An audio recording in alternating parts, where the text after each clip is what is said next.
دنیا ہی تبدیل کر کے رکھ دی. تمام لوگوں کے ذہنوں میں ایک ہی سوال گردش کر رہا ہے کہ اس کا خاتمہ کب ممکن ہو سکے گا. اچھا, اس حوالے سے اب ذرا غور سے سنیے گا ناظرین, یہ بہت انفارمیٹو پروگرام ہے اور یہ آپ کے لیے.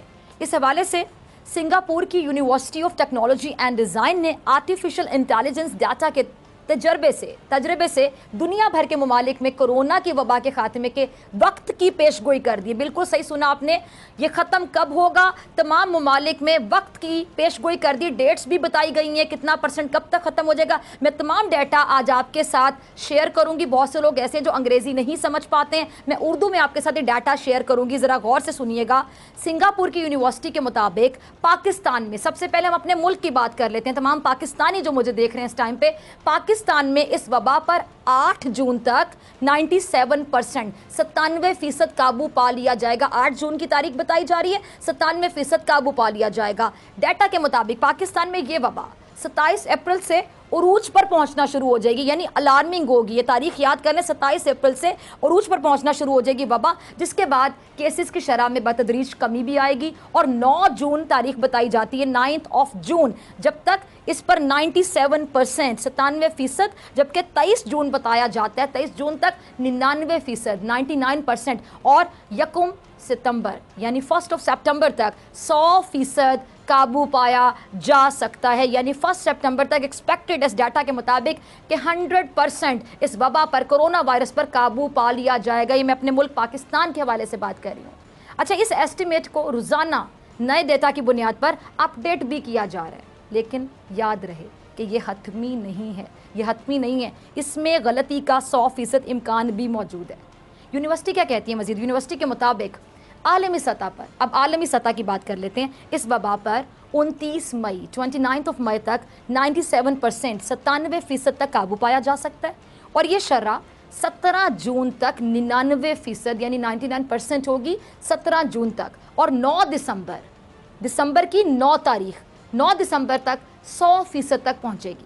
اس وبا سے اب ذرا سنیے گا, سب سے زیادہ متاثر ملک امریکہ میں 11 مئی تک 97% قابو پایا جا سکتا ہے, جبکہ 100% کنٹرول 27 اگست تک ممکن ہوگا.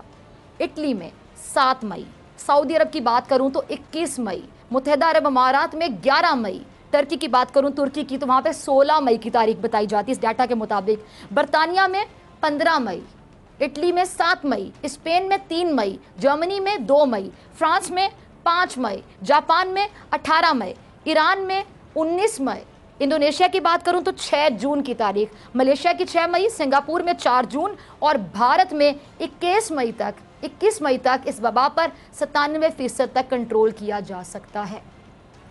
ڈاکٹرز بھی پاکستان میں کرونا وائرس کے حوالے سے مئی کو بہت اہم قرار دے رہے ہیں. آپ کبھی بھی کسی ڈاکٹر کو بات کرتے ہوئے سنتے ہیں, کوئی پریس کانفرنس سنتے ہیں, تو آپ بار بار یہ بات محسوس کرتے ہوں کہ ڈاکٹرز بار بار کہہ رہے ہیں کہ مئی کے مہینے میں بہت احتیاط کی جائے, جس میں احتیاطی تدابیر پر عمل نہ کرنے کی صورت میں خدا نخواستہ کیسز کی تعداد بہت زیادہ ہونے کا امکان ظاہر کیا گیا ہے. کرونا وائرس سے ہونے والی جو ہلاکتیں ہیں ان میں کمی کے بعد امریکہ اور جو یورپی ممالک ہیں انہوں نے بھی لاک ڈاؤن میں نرمی کی ہے اور کاروباری مراکز کھولنے کا باقاعدہ اعلان بھی کیا ہے. اب کئی ہفتوں کے بعد پہلی مرتبہ اسپین میں بچوں کو گھروں سے باہر نکلنے کی اجازت بھی دے دی گئی ہے. اٹلی اور کرونا وائرس سے شدید متاثر ہونے والے جو ملک ہیں, اٹلی, اگر میں اٹلی کی بات کروں, وہاں پہ بھی مارچ میں مکمل لاک ڈاؤن کے نفاذ کے بعد 4 مئی سے ریسٹورنٹس اور جو ہول سیل کی مارکیٹس ہیں اس کو کھولنے کی اجازت دے دی گئی ہے. اس کے ساتھ ساتھ اگر میں آگے آپ کے ساتھ ڈسکس کروں تو اس کے ساتھ ہی شہریوں کے لیے تفریح گاہیں ہیں یا پارکس ہیں, وہ وہاں جانے کے راستے کھول دیے گئے ہیں, اور رشتہ داروں سے ملنے پر پھر سے بھی پابندی بھی ختم کر دی جائے گی, جو میں نے آپ کے ساتھ تاریخ شیئر کی 4 مئی تک. اب 3 ہفتے کے بعد دوسرے مرحلے میں دیگر دکانیں اور میوزیم بھی کھول دیے جائیں گے. آپ یہ پلاننگ ذرا سمجھیں کہ پہلے مرحلے میں کیا کھولا جا رہا ہے, پھر دوسرے مرحلے میں کیا کیا جائے گا, اور اس سے پہلے ایک سخت لاک ڈاؤن تھا.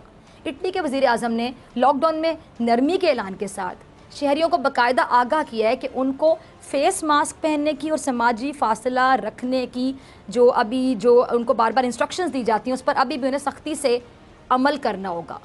اب سوئٹزرلینڈ کی بات کرو تو سوئٹزرلینڈ میں ہیئر ڈریسرز, جو مساج پارلرز ہیں, پھول فروش ہیں, اور جو گارڈن سینٹرز ہیں وہ کھول دیے گئے ہیں. سعودی عرب نے بھی ملک میں جو جاری کرفیو ہے اس کو جزوی طور پر اٹھایا ہے, جس کے تحت مالز اور جو روزمرہ کے استعمال کی اشیاء کی دکانیں ہیں وہ کچھ گھنٹے کے لیے کھولنے کی اجازت ہوگی، لیکن ٹائم طے کیا گیا کہ کچھ گھنٹے، لیکن مکہ میں کرفیو برقرار رہے گا۔ اگر میں ناروے کی بات کروں تو ناروے میں کرونا وائرس پر قابو پانے کے اعلان کے بعد اسکول کھول دیے گئے ہیں، اور اوسلو کی بات کروں تو وہاں پہ 6 سے 10 سال کے بچوں کے لیے نرسری اسکولز ایک ہفتہ پہلے ہی کھول دیے گئے ہیں، اور کھلنے والے اسکولز میں کلاسز کو کم سے کم 15 طلبہ تک محدود کر دیا گیا، 15 اسٹوڈنٹس 15 طلبہ تک محدود کر دیا گیا۔ اگر میں نیوزی لینڈ کی بات کروں تو نیوزی لینڈ میں بھی کرونا کو شکست دینے کا اعلان کر دیا گیا۔ نیوزی لینڈ حکومت کے مطابق اب نیوزی لینڈ میں کرونا کا کوئی بھی مریض موجود نہیں ہے۔ اس کے باوجود، اب ذرا سنیے گا، اس کے باوجود نیوزی لینڈ میں لاک ڈاؤن مکمل طور پر ختم نہیں کیا گیا، بلکہ اس میں نرمی کی گئی، ختم نہیں کیا گیا، نرمی کی گئی ہے۔ اب دوسری جانب اگر میں روس کی بات کروں، برازیل کی بات کروں، میکسیکو، وہاں پہ کرونا کے مریضوں کی تعداد میں اضافہ ہوا ہے۔ پاکستان سے یہ وبا کیسے اور کب ختم ہو سکتی ہے، اور اس کے مکمل خاتمے کے بعد کتنا عرصہ مزید احتیاط کرنی ہوگی؟ بہت سے لوگ سوچتے ہیں کہ ختم ہو جائے گی اس کے بعد مزید ہمیں احتیاط کرنی ہوگی۔ کیا کرونا کی شکل پاکستان میں بالکل مختلف ہو چکی ہے؟ یہ بھی بہت سے سوال ایسے ہیں جو گردش کریں لوگوں کے ذہنوں میں۔ اور امیون سسٹم کو مضبوط رکھنے کے لیے آخر کون سی غذائیں ہیں جس کا استعمال کرنا چاہیے، اور کن سے پرہیز سے امیونٹی کم ہوگی؟ اس بارے میں کوئی بات نہیں کر رہا کہ کس سے امیونٹی بڑھے گی، وہ تو آپ اپنی خوراک میں ایڈ کریں، کس سے کم ہو رہی ہے اس کو بھی تو خوراک میں سے نکالنا ہے، یہ بھی سوال ہے۔ ان سوالوں کے جواب لینے کے لیے میرے ساتھ جو پروگرام میں موجود ہیں ان مہمانوں کا تعارف کرواتی ہوں، کسی تعارف کے محتاج نہیں، اپنی فیلڈ کے ایکسپرٹس ہیں جی۔ ڈاکٹر کیسر سجاد صاحب، آپ ان کو اکثر ٹی وی چینلز پر دیکھتے ہوں گے، مرکزی سیکرٹری جنرل ہے جی پاکستان میڈیکل ایسوسی ایشن کے۔ ڈاکٹر صاحب وارم ویلکم، آپ سے رہنمائی چاہیں گے پورے پروگرام میں۔ اور ڈاکٹر شاذلی صاحب میرے ساتھ موجود ہیں، ان کے بارے میں اگر میں بات کروں تو جی سینے اور آئی سی یو کے اسپیشلسٹ ہیں۔ ڈاکٹر صاحب آپ کا بھی بہت شکریہ جوائن کرنے کے لیے، آپ کا نام تھوڑا مشکل ہے، میں امید کرتی ہوں میں نے صحیح آپ کا نام لیا ہے، شاذلی آپ کا نام ہے جی۔ ڈاکٹر شاذلی آپ سے شروع کرتی ہوں، ڈاکٹرز کیوں مئی کے مہینے کو اہم قرار دے رہے ہیں ڈاکٹر صاحب؟ اور ساتھ جو میں نے یہ بھی پورا یہ آپ کے ساتھ ڈیٹا شیئر کیا، آپ نے بھی سنا ہوگا، یہ کس حد تک ریلائبل ہے، ہم اس پہ کتنا ٹرسٹ کر سکتے ہیں، کتنا اوتھینٹک ہے؟ کیا واقعی جو ڈیٹس بتائی جا رہی ہے ایکسپیکٹڈ ڈیٹس، کیا واقعی 1 سپٹمبر کو پاکستان سے یہ کرونا وائرس ختم ہو سکتا ہے؟ اگر یہ ہے تو بہت اچھی بات ہے۔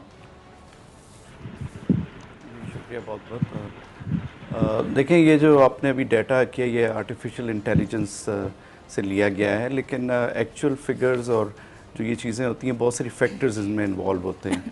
تو اگر آپ دیکھیں تو آپ خود اپنے پروگرام میں اسی بات پہ بتا رہی ہیں کہ بہت سارے ملکوں نے جدھر یہ ابھی وبا کم بھی ہوگی ہے، ابھی پورا لاک ڈاؤن ختم نہیں کیا ہے، اور ہم اس فیز میں آ چکے ہیں۔ جب آپ دیکھیں تو ہمارا جو ہے یہ وبا سرج اختیار کر گئی ہے۔ پچھلے اگر 24 اپریل 25 اپریل کا ڈیٹا نکال لیں تو 800-900 کیسز تک بھی ہم چلے گئے ہیں، اور بڑی تیزی سے جو ہے وہ اوپر یہ فگرز جا رہی ہیں۔ اس میں تو ایک تو یہ ہے کہ ظاہری بات ہے یہ وبا شاید تیزی سے پھیل رہی ہے، اور ہم اسی سٹیج میں آ گئے ہیں جہاں پہ دوسرے ممالک جنہوں نے بہت زیادہ سفر کیا اور لاس ہوا، امریکہ، اٹلی ہے، اسپین ہے، آپ نے دیکھا۔ تو اب آپ یہ دیکھیں یہ تیزی سے ہم اوپر جا رہے ہیں۔ دوسرا یہ ہے کہ ظاہری بات ہے اتنی ہمارے ہاں کٹس کی فیسلٹیز نہیں تھی ہم بتا سکتے ایکچوئل ڈیٹا۔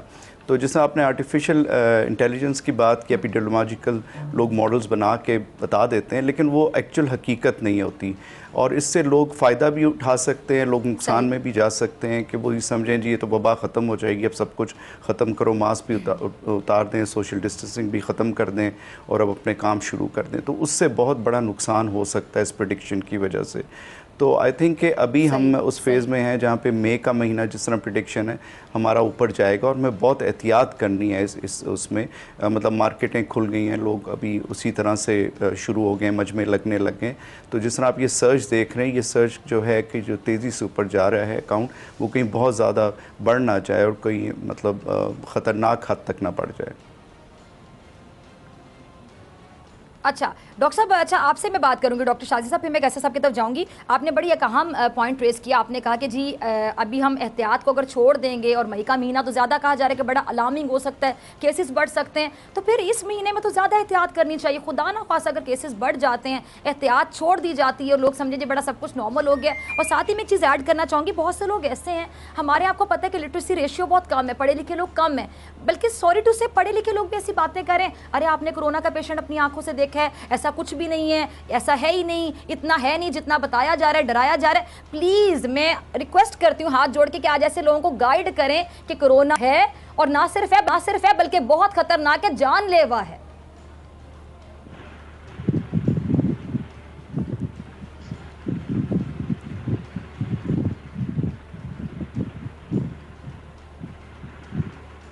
جی ڈاکٹر شاذلی آپ نے مجھے سنا, آپ نے میرا سوال سنا؟ ٹھیک ہے ڈاکٹر کیسر سداد, اگر آپ نے میرا سوال سنا ہے تو میں آپ کی طرف آ جاتی ہوں. جی جی ڈاکٹر کیسر سداد صاحب, میں صرف یہ جاننا چاہ رہی ہوں کہ بہت سے لوگ ابھی بھی اس چیز کو سیریس نہیں لے رہے. بہت سے لوگ ایسی بات کرتے ہیں کہ ارے کرونا تو ہے ہی نہیں, آپ نے کوئی پیشنٹ دیکھا, اس نے دیکھا. پلیز ان کو بتائیں آج کہ کرونا نہ صرف ہے بلکہ بہت خطرناک ہے, جان لیوا ہے, اور اس طرح کا جان لیوا ہے کہ آپ کی جان بھی جا سکتی ہے. اگر آپ کی امیونٹی اچھی ہے, آپ بچ کے آپ کے گھر میں کسی اور کی جان جا سکتی, خدا نہ خواستہ. جی ہاں, بہت شکریہ, آپ نے مجھے اپنے پروگرام میں مدعو کیا ہے. یہ بہت فضا, بہت امپورٹنٹ آپ کی بات ہے, اور یہ شروع دن سے میں دیکھ رہا ہوں کہ لوگ اس بیماری کو سیریس نہیں لے رہے ہیں. اور اکثر میرے پاس, میں چونکہ ENT کی پریکٹس کرتا ہوں, تو اکثر لوگ میرے پاس آتے ہیں جو کہ کھانسی, نزلہ, زکام, گلا خراب ہے, بخار ہے, اور جب میں ان کو بولتا ہوں کہ دیکھیں آپ خیال کریں, یہ کریں, تو لوگ اس کے کچھ لوگ ایسے جواب دیتے ہیں کہ میں بڑا پریشان ہو جاتا ہوں. اور وہ یہ کہتے ہیں کہ ڈاکٹر صاحب یہ سب فضول باتیں ہیں, کوئی کرونا وغیرہ نہیں ہے, یہ سب چال ہے, کسی کی چال ہے, یہ کانسپریسی ہے. تو یہ ایک بالکل بہت ایسی باتیں ہو رہی ہیں, افسوس کی بہت بات. ہو رہی ہیں. جی, لیکن اس کا نقصان بہت ہوگا. میں اس لیے کہہ رہا ہوں کہ لوگوں کو سمجھنا ہے کہ کرونا وائرس ایک حقیقت ہے, لوگ اس میں بیمار ہو رہے ہیں, لوگ اس میں انتقال کر رہے ہیں کمپلیکیٹ ہو کے. لہٰذا یہ بہت ضروری ہے کہ اس بیماری کے پھیلاؤ کو روکنا پڑے گا. آپ یہ سمجھ لیں کہ آپ جس سے بھی بات کر رہے ہیں, آپ یہ سمجھ لیں کہ آپ سمجھیں کہ جو آپ کے سامنے جو دو لوگ کھڑے ہیں یا ایک لوگ آپ کے سامنے ہیں بات کر رہے ہیں, ہو سکتا ہے وہ کورونا پازیٹیو ہو آدمی, کیونکہ اے سمپٹومیٹک بھی ہو سکتا ہے اس کو کھانسی نہیں ہو سکتا ہے اس کو نزلہ زکام, گلا خراب نہیں ہو, اس کو کوئی تکلیف نہیں ہو, لیکن وہ کیریئر ہے کرونا وائرس کا, اور وہ بات کر رہا ہے, اس نے ماسک نہیں لگایا ہوا ہے. اچھا ڈاکٹر صاحب سوری, میں آپ کی بات کو کاٹ رہی ہوں, تھوڑا ذرا سمجھا دیجیے گا. یہ وہم اکثر لوگوں کو ہوتا ہے, ذرا آج آپ رہنمائی کیجیے گا, آپ کی موجودگی کا فائدہ اٹھاتی ہوں. اگر ایسا کوئی شخص جس کے سمٹمز نہیں آ رہے اور وہ کھانس بھی نہیں رہا, چھینک بھی نہیں رہا, تو کیا وہ ہم سے جب بات کرے گا اور ہم اس سے تھوڑا سا فاصلہ رکھیں گے, 6 فٹ کا فاصلہ یا ایون مطلب 4 فٹ کا فاصلہ بھی رکھیں گے, تو کیا اس کے ڈراپلیٹس آپ تک پہنچ سکتے ہیں؟ ذرا کلیئر کر دیجیے گا. تب تک صرف وہ آپ کے لیے تبھی ہارمفل ہو سکتا ہے جب آپ اس کی ٹچ کی ہوئی سرفیس کو, جہاں وہ ہاتھ لگاتا ہے, آپ بھی اس کو ہاتھ لگا کے اپنے ناک, منہ یا آنکھ میں ہاتھ لگا لیں. اس سے صرف بات کرنے کی حد تک وہ آپ کے لیے ہارمفل ہو سکتا ہے, آپ کو بیماری دے سکتا ہے, کیریئر بن سکتا ہے. جی ہاں, بالکل بن سکتا ہے. اسی لیے اگر وہ کھانس نہیں رہا اور چھینک نہیں رہا, یہ میں ایڈ کرنا چاہوں گی. کھانس نہیں رہا, بالکل بہت امپورٹنٹ بات آپ کر رہی ہیں فضا. اگر کوئی آدمی کھانس نہیں رہا ہے, چھینک نہیں رہا ہے, جیسے میں نے بات کہی ہے کہ وہ کرونا پازیٹیو ہو سکتا ہے, اور آپ کو احتیاط کرنا ہے. احتیاط اس لیے میں کہہ رہا ہوں کہ جب آپ بات کرتے ہیں تو آپ کے منہ سے وہ جو چیزیں, جو سلائیوا نکلتا ہے, جو ایروسول نکلتا ہے, وہ آپ کو, اگر آپ 4 فٹ کے ڈسٹنس پہ ہے, کچھ تھیوری یہ کہتی ہے کہ یہ 6 فٹ تک جاتا ہے, کچھ کہتے ہیں 3 فٹ تک جاتا ہے, 1 میٹر کا فاصلہ ہونا چاہیے. تو میں سمجھتا ہوں کہ بہتر یہ ہوگا کہ آپ اپنے ناک کو ڈھانک کے رکھیں. اگر آپ چشمہ لگاتے ہیں تو پھر تو بہت سیف ہے, لیکن اگر چشمہ نہیں لگاتے ہیں تو آپ کو ڈسٹنس رکھ کے بات کرنی چاہیے. اور جو آدمی بات کر رہا ہے آپ سے, اس کو بھی ماسک لگانا چاہیے, تاکہ وہ اپنا, اگر خدا نہ خواستہ کیریئر ہے تو وہ کسی اور کو نہ لگائے. اس لیے اس کا ماسک, تو دونوں آدمی کو اگر ماسک لگا لیتے ہیں تو یہ بیماری پریونٹ ہو جاتی ہے. اور یہی علاج ہے کہ اس بیماری کے پھیلاؤ کو جتنا روکا جائے اتنا اچھا ہوتا ہے. احتیاط, ٹھیک ہے, احتیاط اس کا بہترین علاج ہے. ٹھیک ہے, احتیاط علاج سے بہتر ہے. ڈاکٹر شاذلی آپ کی طرف آنا چاہوں گی, وقت کی کمی اس لیے میں جلدی آپ لوگوں سے چھوٹے سوال جاننا چاہوں گی. اب آپ اندازاً اگر بتا سکیں, ظاہری بات ہے کوئی بات حتمی نہیں ہو سکتی, لیکن اندازاً اگر آپ یہ بتا سکیں کہ پاکستان سے کرونا کا خاتمہ آخر کب تک ممکن ہو سکے گا؟ دیکھیں, یہ خاتمہ تو میں خاص کی بات ابھی نہ ہی کی جائے تو بہتر ہے, کیونکہ ابھی WHO کے DG جو تھے, ڈائریکٹر جنرل, نے خود کہہ دیا ہے کہ it will go a long way, یہ بہت دور تک جائے گا. تو اور یہ بھی ہوگا کہ یہ وقفے سے بار بار اٹیک کرے گا، تو ہمیں جو ہے اس کے بارے میں بہت کوئی اچھی خوش فہمی کا شکار نہیں ہونا چاہیے۔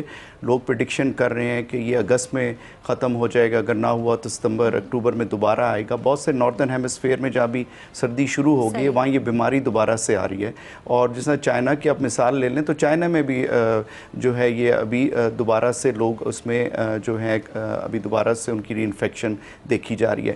تو میرا خیال ہے کہ ہمیں اس کو بڑا سیریسلی لینا پڑے گا۔ اس کی ایک مین وجہ تو یہ فضا کہ یہ نہ تو ہمارے پاس ویکسین ہے، نہ ہمارے پاس اس کی ٹریٹمنٹ ہے، اور اگر یہ خطرناک صورت اختیار کرتی ہے تو مریض کا پھر واپس آنا مشکل ہے اور وہ موت کے منہ میں چلا جاتا ہے۔ تو آئی تھنک ہمیں بڑا اس میں انٹیلیجنٹلی ہمیں اس پہ کام کرنا ہے، ہمیں آرٹیفیشل انٹیلیجنس سے نہیں کرنا، ہمیں اپنی دماغ کے اس سے کرنا ہے، سوچ بچار سے کرنا ہے، اور ہمیں اس کو کیئر لیس نہیں لینا چاہیے۔ اس نے ڈاکٹر صاحب کہہ رہے ہیں کہ متس ہیں یہاں پہ، سٹوریز ہیں کہ جی یہ پتہ نہیں کہاں سے آ گیا، کسی نے پھینک دیا اور وہ ہو گیا۔ یہ ایک وبا ہے، وبا آتی رہی ہیں، تو ہمیں اس کا فائٹ کرنا ہے، لیکن اس کو ہم نے سیریسلی نہیں لینا۔ اچھا ڈاکٹر صاحب ایک سوال، میں نے لاسٹ ٹائم بھی ہمارے ساتھ ایک ڈاکٹر صاحب موجود تھے، کچھ دن پہلے بھی ہم نے کورونا کے حوالے سے پروگرام کیا تھا، ڈاکٹر کیسر آپ کی طرف آ رہی ہوں، میں نے ان سے بھی سوال پوچھا تھا کہ آپ جب ڈاکٹرز جاتے ہیں پیشنٹس کو ٹریٹ کرنے کے لیے، نرسز ہوتی ہیں، وہاں پہ پیرامیڈک اسٹاف ہوتا ہے، آپ لوگ تو بڑی پریکاشنس کے ساتھ جاتے ہیں، یعنی ماسک پہنے بغیر آپ جا ہی نہیں سکتے، آپ گلوز پہنے بغیر جا ہی نہیں سکتے، آپ اپنا بڑا خیال کرتے ہیں، سینیٹائز کرتے ہیں اپنے ہاتھوں کو، لیکن ہم دیکھ رہے ہیں کہ اتنے ڈاکٹرز کو بھی ہو گیا کورونا، اتنی نرسز کو بھی ہو گیا، اتنی پریکاشنز لینے کے بعد، احتیاطی تدابیر کے بعد بھی اگر ہو گیا تو یہ چیز لوگوں کو بڑا ڈرا رہی ہے، لوگ بہت گھبرا رہے ہیں۔ فضا یہ بہت امپورٹنٹ بات آپ نے کی ہے۔ میں آپ کو بتاؤں کہ ڈاکٹرز جو ہے نا بہت ہی خراب پیشنٹ ہوتے ہیں، ڈاکٹرز بہت ہی برے پیشنٹ ہوتے ہیں، یہ آپ کو خیال رکھنا پڑے گا، یہ آپ کو سمجھنا پڑے گا۔ اسی طرح سے ڈاکٹرز بہت زیادہ کیئرلیس بھی ہوتے ہیں، پیرامیڈیکل اسٹاف بہت کیئرلیس ہوتے ہیں، لہٰذا میں سمجھتا ہوں کہ جب کرونا آیا تو بہت سے لوگوں نے اس کو بہت زیادہ سیریس بھی نہیں لیا، پریکاشنری میجر لیتے تھے۔ انفارچونیٹلی ان کو شروع میں جو پی پی ای تھا وہ بھی نہیں ملا، پاکستان میں اویلیبل نہیں تھا، اس کو امپورٹ کرنا پڑا۔ اب تو ماشاءاللہ ہمارے ملک میں بہت زیادہ اس کو مینوفیکچر کیا جا رہا ہے، اور اب یہ بہت اچھی تعداد میں ہم پی ایم اے اور دوسرے ادارے بھی ہم ڈسٹریبیوٹ کر رہے ہیں، گورنمنٹ بھی دے رہی ہے، لیکن یہ مسلسل ایک سپلائی ہونی چاہیے، یہ مستقل بنیاد پہ یہ چلے گا، کیونکہ یہ اتنی جلدی آپ کی جان نہیں چھوٹے گی اس ملک سے۔ تو ڈاکٹر حضرات کو یہ بہت کیئرفل ہونا ہوگا۔ دو پرابلم ہے اس کے اندر فضا، ایک تو جو کرونا کے پیشنٹ دیکھ رہے ہیں ڈاکٹرز، ان کو تو ایکسٹرا آرڈینری وہ تو خیر کرتے ہی کرتے ہیں، لیکن جو پرابلم آتی ہے کہ جو لوگ نان کرونا پیشنٹ دیکھتے ہیں وہ یہ سمجھتے ہیں کہ یہ تو نان کرونا کا پیشنٹ ہے، یہ اس کو کرونا پازیٹیو نہیں ہوگا، لیکن انفارچونیٹلی یہ ایسا ہو رہا ہے۔ ابھی لاہور میں ایک ہاسپٹل میں ایک ڈاکٹر صاحبہ نے گائنی کی ایک سیزر کیا، ان کو ڈیلیور ہو گیا بچہ، لیکن ان کو باتوں میں پتہ لگا کہ ان کے ہسبینڈ جو ہیں وہ کچھ دن پہلے باہر سے آئے ہیں، یہ کوئی 1 مہینہ پرانی بات ہے، اور جب اس بات پہ ان کا ٹیسٹ کرایا گیا تو پتہ چلا وہ کورونا پازیٹیو آئے خاتون، اور پھر اس کے بعد ان کے شوہر کو کرایا گیا تو he was also corona positive. اسی طرح سے ابھی آپ دیکھیں بہت انفارچونیٹ بات ہوئی ہے کہ ہماری فیلڈ کے ڈاکٹر ای این ٹی کے جو انتقال کر گئے جاوید، 52 ایئرس کا ڈاکٹر تھا، اور وہ ای این ٹی کے پیشنٹ دیکھتے تھے وہ، لیکن ہوتا کیا ہے کہ ہم ناک کان ہم لوگ بہت قریب سے ناک اور تھروٹ یہ بہت قریب سے دیکھتے ہیں، منہ کھلواتے ہیں، جو کہ بہت ہی ڈینجرس ہے، تو اس میں ہمیں چانسز ہوتا ہے اگر ہم پروٹیکٹ بھی کر لیں اپنے آپ کو تو بھی چانسز ہوتا ہے کہ کسی نہ کسی طرح سے ہم انفیکٹ ہو جاتے ہیں۔ یہی وجہ ہے کہ فضا ابھی میں آپ کو بتاؤں ایک بہت امپورٹنٹ بات کہ ڈاکٹرز کراچی میں خاص کر کہ کافی ڈاکٹرز جو ہے وہ انفیکٹڈ ہو گئے ہیں، اور ان کی وجہ سے ان کے دوست جو ہیں وہ کوارنٹائن میں چلے گئے ہیں، وہ ڈاکٹر جو پازیٹیو ہوئے ہیں وہ آئسولیشن میں چلے گئے ہیں۔ اسی لیے ہم کہہ رہے ہیں کہ آنے والا ہفتہ اور دوسرا ہفتہ بہت خطرناک ہوگا، کہ اگر تمام ڈاکٹرز یا تو انفیکٹڈ ہو جائیں گے، خطرے میں چلے جائیں گے، یا گھر بیٹھ جائیں گے، تو ہسپتال میں کیا ہوگا۔ تو تو لوگ کیا خیر کرے. راستے ٹھیک میں ہے ہی ڈاکٹر انتقال کر شاذلی, جائیں وقت گے کی یا کمی ہے. ٹھیک ہے ہاسپٹل میں ڈاکٹر کیسے, سوری بہت وقت کی کمی ہے, میں آپ کی پوری بات سننا چاہ رہی تھی. ڈاکٹر شاذلی آپ سے میرا آخری سوال ہے, پھر مجھے آپ دونوں کا شکریہ ادا کرنا ہے, بریک پہ جانا ہے. آپ ذرا بتائیے کہ کرونا جب پاکستان سے ختم ہوتا ہے, اگر ہو جائے گا, امید تو اچھی رکھنی چاہیے, مجھے بڑی امید ہے کہ انشاءاللہ ہو جائے گا, جب بھی ہوگا اس کے کتنے عرصے کے بعد حالات نارمل پہ آ جائیں گے؟ فار ایگزامپل پبلک گیدرنگ, تقریبات, اجتماعات, ہم اپنے رشتہ داروں کے گھر آنا جانا شروع کر دیں گے. یہ جیسے میں نے آپ کو پہلے بھی بات کی فضا, یہ جلدی ختم نہیں ہوگا اور ہمیں اپنے اندر بیہیویئر چینجز لائیں گے. اب ہم اس طرح سے نہیں میل جو رکھ سکیں گے, کیونکہ ابھی بھی آپ دیکھیں کہ لوگ جو ہے ایک طرف بہت زیادہ خوف میں مبتلا ہے, ایک سوری میں کیئرلیسنس اپنی ہے, بات لیکن کاٹ لوگ رہی ہوں, اپنے جلدی آپ کو ختم نہیں ہوگا, چینج. کیونکہ پوائنٹ آ گیا ڈاکٹر صاحب, جلدی جو ختم نہیں ہوگا, ہم کہہ سکتے ہیں سالوں پہ محیط ہوگا, 2 سال 3 سال 4 سال بھی لگ سکتے ہیں, ویکسین آنے کے بعد بھی ہمیں احتیاط کی ضرورت ہے. پھر اگر ویکسین آ بالکل جاتی ہے ود ہم ان اسی 1 ایئر تو طرح پھر تو معاملہ ٹھیک ہو جائیں گے. جی, اگر 1 ایئر آئے میرے گی لیکن خیال ہم میں لوگوں میں بیہیویئر چینج آ جائیں گی, اور ہم لوگ اسی طرح ایک دوسرے سے ڈسٹنسز رکھیں گے, اسی طرح سے ہوگا, کیونکہ اب یہ میرے چیز خیال میں اتنی فضا جلدی اس ہمارے میں اس میں یہ پرابلم رہے گی, جیسے کہ انفلوئنزا وائرس جو ہے, یہی بات ہو رہی تھی کہ ختم ہو جائے گا, لیکن انفلوئنزا وائرس ختم نہیں ہوا, ابھی تک ہمارے ساتھ چل رہا ہے. اس کی جو شدت ہے وہ شاید کمی ہوتی چلی جائے آہستہ آہستہ سالوں سالوں, لیکن ڈاکٹر صاحب اچھا بالکل ڈاکٹر صحیح کہہ شاذلی, میں رہے آخری بات یہ ہیں کہ جاننا چاہ اب رہی ہوں, ٹھیک ہے, مجھے یہ بتائیے گا کہ ایک وقت ایسا بھی آ سکتا ہے جب یہ ختم ہو جائے گا, انشاءاللہ ختم ہوگا, انشاءاللہ ضرور ختم ہوگا, تمام لوگ سر جوڑ کے بیٹھے ہوئے ہیں, تمام لوگ, پوری دنیا کو اس وبا نے لپیٹ میں لیا ہوا ہے. یہ بتا دیجیے گا کہ پھر ایک ایسا وقت بھی تو آئے گا نا جب ہم اس کو ایک عام بیماری سمجھیں گے, جیسے کہ ابھی بھی بیماریاں ہیں, بہت سی بیماریاں, فلو ہو جاتا ہے, بخار ہو جاتا ہے, ٹی بی ہے, ملیریا ہے, ہم اس کو بھی ایک عام بیماری کی طرح ٹریٹ کرنا شروع کر دیں گے کچھ عرصے بعد کہ کورونا ہے, چلیں اس کا علاج ہے, اس کی جی ویکسین. بالکل بالکل بالکل ایسے ہو جائے گا, ہم لوگ اس کو فضا یوز ٹو ہو جائیں گے, لیکن بیہیویئر چینجز ہم میں آ جائیں گے. آپ نے دنیا کو دیکھا ہے 9/11 کے بعد کیا ہو گیا تھا, چینجز آ گئی تھیں, اور یہ بہت ٹھیک ہے, اور وہ بڑی لانگ ایک لاسٹنگ ہوگی آپ کے مطابق, وبا, بیہیویئر کے جو چینجز ہوں گے یہ لانگ لاسٹنگ ہوگی, یہ جلدی نہیں ختم ہوگی. جی یہ جلدی نہیں ختم ہوگا, لیکن ٹائم پروگرام کا جلدی جلدی آگے جا رہا ہوتا ہے. آپ کی بہت انفارمیٹیو باتیں تھیں, ناظرین تک پہنچی, مجھے آپ دونوں کا شکریہ ادا کرنا ہے. بہت شکریہ ڈاکٹر صاحب آپ کا بھی, اور ڈاکٹر کیسر آپ کا بھی. اور مجھے بریک پہ جانا ہے, بریک سے آنے کے بعد ہم پاکستان کی جو کرنٹ سچویشن ہے, سیاسی صورتحال ہے, اس میں میرے ساتھ مہمان موجود ہوں گے. رانا مبشر صاحب سینئر صحافی ہیں اور اینکر پرسن ہے غریدہ فاروقی صاحب, اور جان اچکزئی صاحب. بریک کے بعد ملتے ہیں.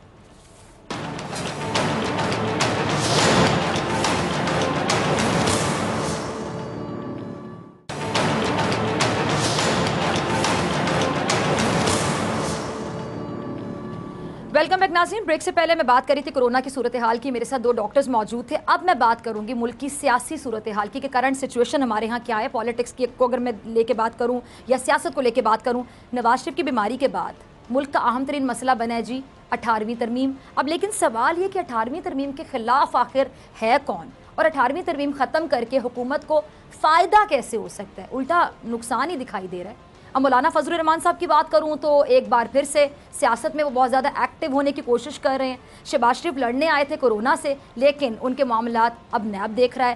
نواز شریف, مریم نواز کہاں پر ہیں, تمام لوگ یہ سوال پوچھ رہے ہیں, لیکن جانتا کوئی نہیں ہے, کسی کے پاس جواب نہیں ہے. خود نون لیگ کا ملک کی سیاست میں جو کردار ہے وہ بھی ابھی سمجھ نہیں آ رہا. کورونا کے معاملے پر بھی سندھ اور وفاق ایک پیج پر دکھائی نہیں دے رہے. لاک ڈاؤن کرنا ہے یا نہیں کرنا ہے تو کتنا سخت کرنا ہے یا پھر کتنا نرم کرنا ہے, اس پر بھی ہم دیکھتے ہیں کہ روزانہ بحث ہوتی ہے. ان تمام موضوعات پہ بات کرنے کے لیے آج جو مہمان میرے ساتھ موجود ہیں ان کا تعارف کرواتی ہوں اور سوالات کا بال ان کے کورٹ میں پھینکنے کی کوشش کرتی ہوں. معروف اینکر ہیں, تجزیہ کار ہیں, کسی تعارف کی محتاج نہیں. غریدہ فاروقی میرے ساتھ موجود ہے. Gharida warm welcome. اور میرے ساتھ موجود ہیں جان اچکزئی صاحب. جان اچکزئی صاحب آپ کا بھی بہت شکریہ جوائن کرنے کے لیے.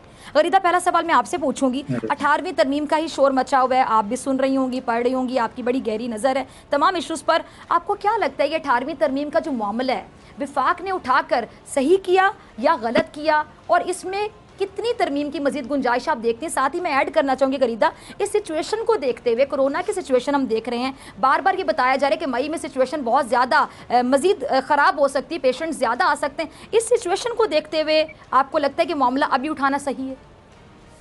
یہ آپ نے 2 بڑے امپورٹنٹ سوالات کر لیے ہیں. ایک تو آپ نے ٹائمنگ کے حوالے سے سوال کیا ہے, اور دوسرا آپ نے سوال کیا کہ 18ویں ترمیم میں کیا واقعی مزید کوئی ترمیم ہونی چاہیے. پہلے میں آپ کی جو سوال کا دوسرا حصہ ہے اس کا جواب دوں گی. دیکھیں 18ویں ترمیم بے شک آئین کا حصہ ہے اور اس ترمیم کے ذریعے پاکستان کی جو ایک جمہوری اور کہہ لیں کہ پارلیمانی بلکہ یہاں تک کہ پاکستان کا جو ایک ایڈمنسٹریٹو اسٹرکچر تھا وہ انٹائرلی چینج ہو کے رہ گیا. اس سے پہلے پاکستان تمام کا تمام وفاق کے زیر انتظام آتا تھا اور بہت سے ایسے معاملات کہ جن میں صبح اپنی خود مختاری چاہتے تھے وہ نہیں میسر ہو سکتی تھی. تو اگر ان دا ایسنس آف اٹ دیکھا جائے تو 18ویں ترمیم نے پاکستان میں ڈیولوشن آف پاور میں ان پیپر بہت اچھا کام کیا ہے. 18ویں ترمیم ان پیپر بہت زبردست طریقے سے جو ہے وہ تحریر کی گئی. بہت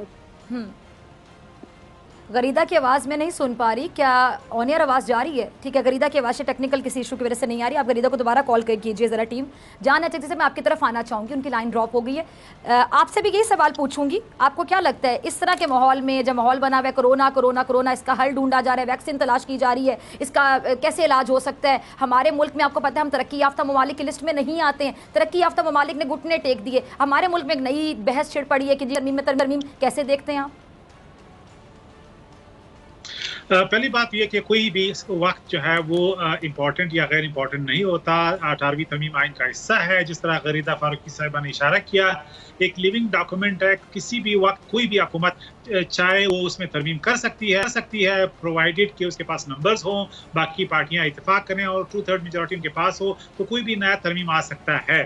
یہ تو ایک اصول کی بات ہے. دوسری بات یہ کہ ٹائم اینڈ اگین یہ بات آپ واضح یہ بات واضح ہو گئی ہے کہ وسائل کی تقسیم اور وسائل کی پیداوار دونوں حوالوں سے 18ویں ترمیم کا جو ٹیمپلیٹ ہے وہ ناکام ہو چکا ہے. وسائل صوبے ریز نہیں کرتے, وسائل مرکز سے لیتے ہیں, جبکہ مرکز جس طریقے سے وسائل تقسیم کرتا ہے ان کے پاس کم رہ جاتے ہیں کہ دفاع پہ اور ڈیٹ سروسنگ اور دوسرے جو پرائرٹیز ہیں جو بیسیکلی پبلک گڈ جسے آپ کہتے ہیں, مثال بڑے انفراسٹرکچر جن پہ صوبے اپنے پی ایس ٹی پی میں ان کے لیے پیسہ نہیں رکھتے.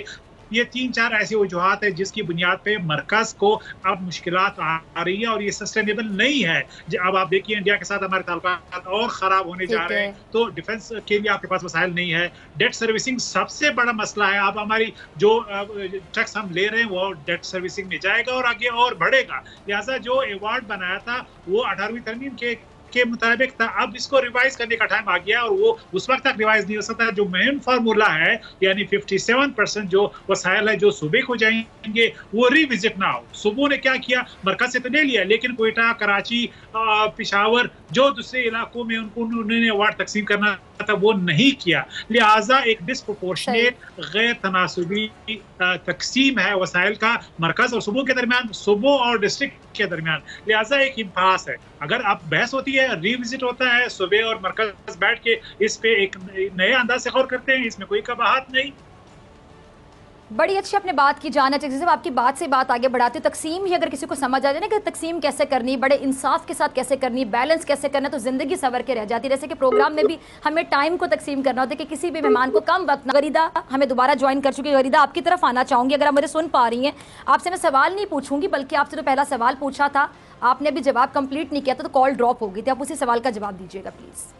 جی بالکل, مجھے آپ کی آواز پہلے بھی آ رہی تھی, اب بھی آ رہی ہے. امید ہے کہ میری آواز بھی آپ تک پہنچ رہی ہوگی.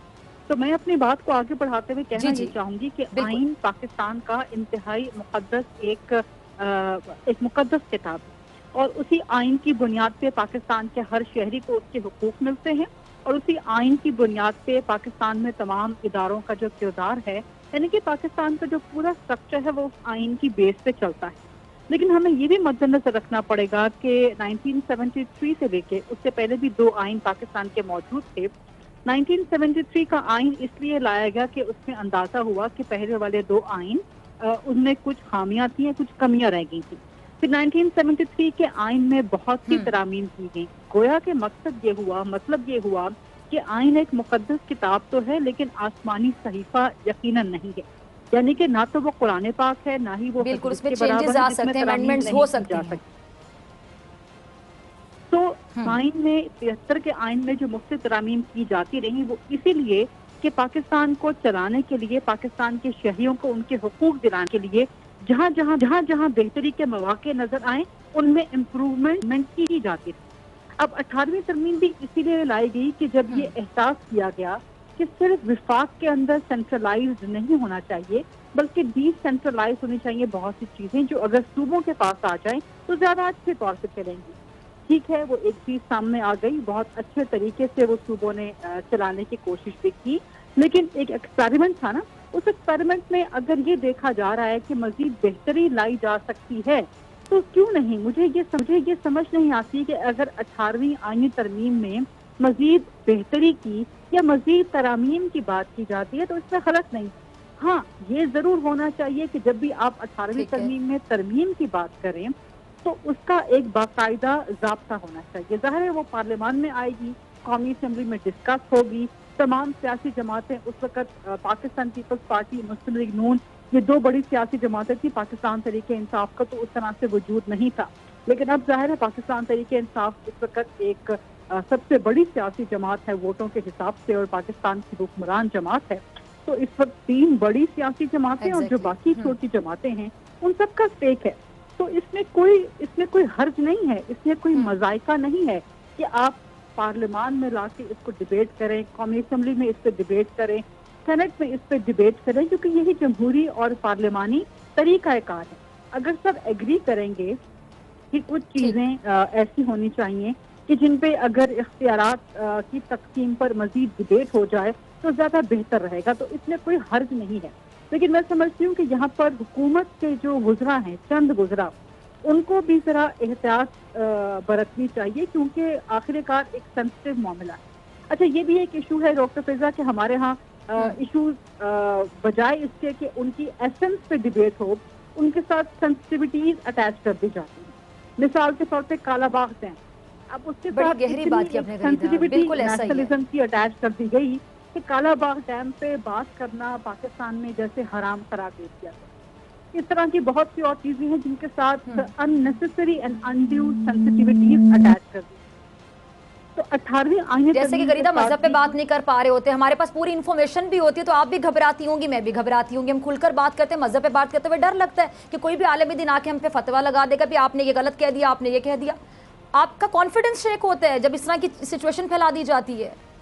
جی درست. اب 18ویں ترمیم کے ساتھ بہت سی ایسی سینسٹیوٹیز اٹیچ ہو گئی ہیں جن کو ایڈریس کرنا پڑے گا. مثال کے طور پہ چھوٹے صوبے, ان کے تحفظات. اب چھوٹے صوبوں کے تحفظات یہ ہوتے ہیں کہ شاید ہمارے حق پہ ڈاکہ مارنا چاہ رہا ہے یا شاید وفاق صوبوں کی خود مختاری چھیننا چاہ رہا ہے.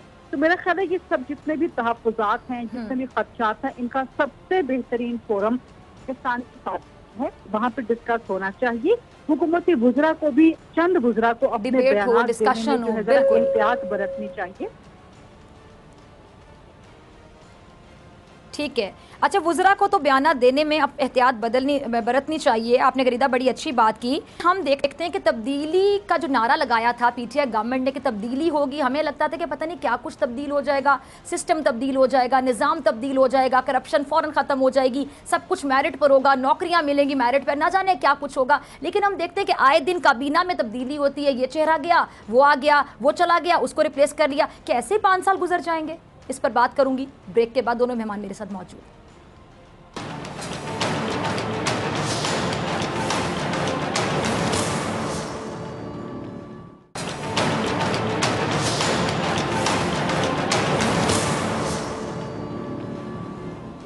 جی ویلکم بیک ناظرین, آپ دیکھ رہے ہیں ایسے نہیں چلے گا. میں ہوں آپ کے ساتھ ڈاکٹر فضا اکبر خان. غریدہ میں ایک سوال ٹیگ کر کے گئی تھی, بریک کے بعد میں آپ سے پوچھوں گی, تو اسی سوال کی طرف آتی ہوں. آپ نے وزراء کے بیہیویئر کے حوالے سے بات کی اور بہت اچھی بات کی کہ بہت سے وزراء ایسے ہیں جنہیں اپنا ایٹیٹیوڈ چینج کرنے کی ضرورت ہے. یہ میرے الفاظ ہیں, آپ نے جو الفاظ بولے آپ کے الفاظ ناظرین نے سنے, میں اس کو کوٹ نہیں کر رہی. اب ہم دیکھتے ہیں کہ جی کابینہ میں بھی آئے روز تبدیلی ہوتی ہے, ایک چلا گیا, دوسرا آ گیا, دوسرا چلا گیا, تیسرا آ گیا. آپ ان تبدیلیوں کو کیسے دیکھتی ہیں؟ اس کا چلے ایک پازیٹیو امپریشن تو غریدہ یہ جاتا ہو کہ جو غلط کرے گا اس کو سائڈ لائن کر دیا جائے گا, لیکن ایک نیگیٹو امپیکٹ بھی جا سکتا ہے. لوگ یہ بھی سمجھ سکتے ہیں کہ انہوں نے جو سلیکٹ کیا تھا, جس پر اعتماد کیا تھا, کیا اب وہ اعتماد نہیں رہا. اس سے ایک نیگیٹو امپریشن بھی جاتا ہے کہ آپ کی پہلے سلیکشن بری تھی.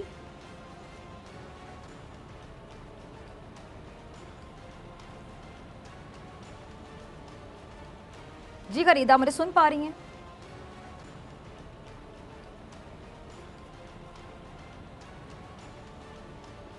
شاید غریدہ مجھے نہیں سن پا رہی ہیں. جان اچھے صاحب یہی سوال میں آپ کی طرف لے کر آتی ہوں, پھر جیسے غریدہ جوائن کرتی ہیں دوبارہ ان کی طرف چلتے ہیں. دیکھیے تنقید اس وقت بھی ہو رہی تھی کہ پی ٹی آئی نے بیانیے کی جو جنگ ہے وہ شاید لوز کی ہے.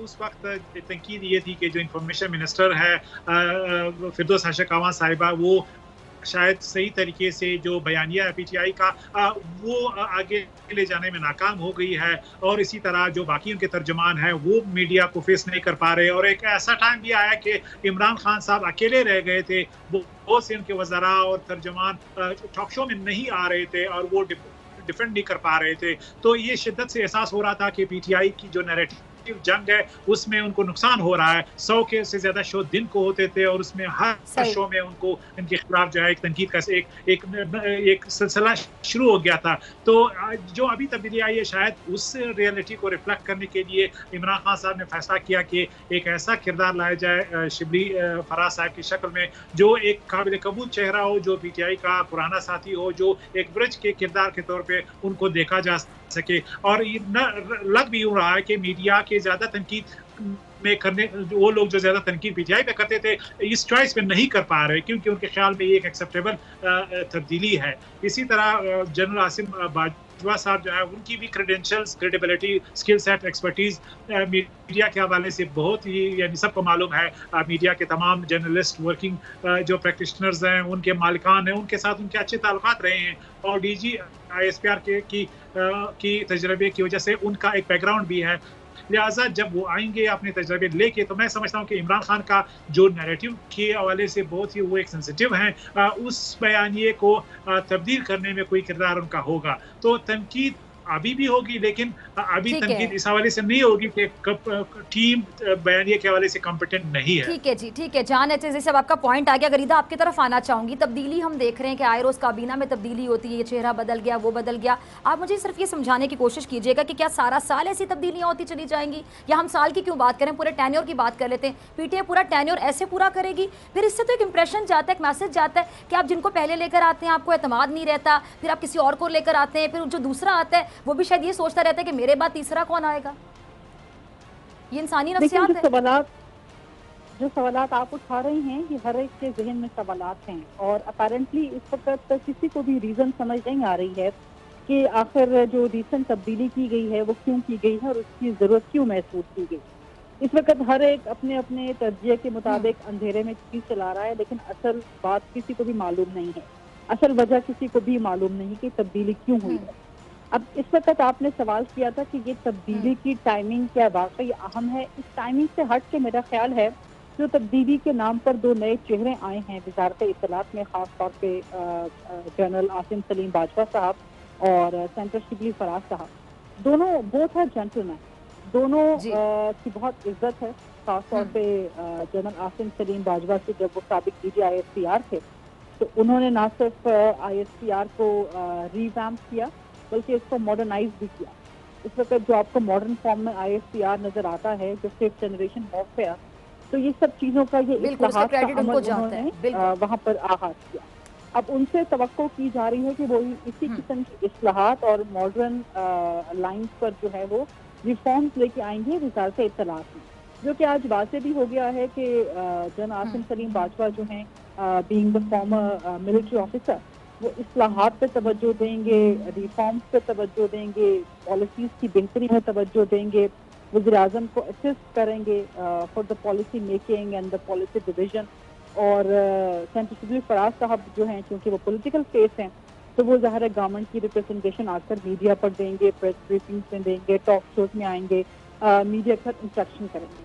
تو دونوں اپنی جگہوں پر بہت کمپیٹنٹ اور بہت لائق افراد ہیں, اور ان کے ساتھ مل کے امید کی جا سکتی ہے کہ جو وزارت اطلاعات ہے اگر کہیں پہ کوئی خامی رہی تھی, اب ظاہر ہے وہ آگے, آج تو ان کو صرف پہلا دن ہوا ہے چارج دیے, تو کچھ ٹائم گزرے گا تو پھر پتہ چلے گا کہ مزید کیا امپروومنٹس آ رہی ہیں اور کون سی ایسی خامیاں تھی ماضی کی جن کو فل ان کرنے کے لیے یہ تبدیلی لانا ناگزیر ہو گئی. تو یہ تو ہمیں چند دن کے بعد پتہ چلے گا. ڈاکٹر فردوس عاشق اعوان پر ایک تنقید تو یہ تھی کہ وہ پاکستان تحریک انصاف کا اپنا فیس نہیں ہے. پی ٹی آئی کے اپنے اندر ایک بہت مضبوط لابی تھی جو کہ ان کے خلاف مسلسل کام کر رہی تھی.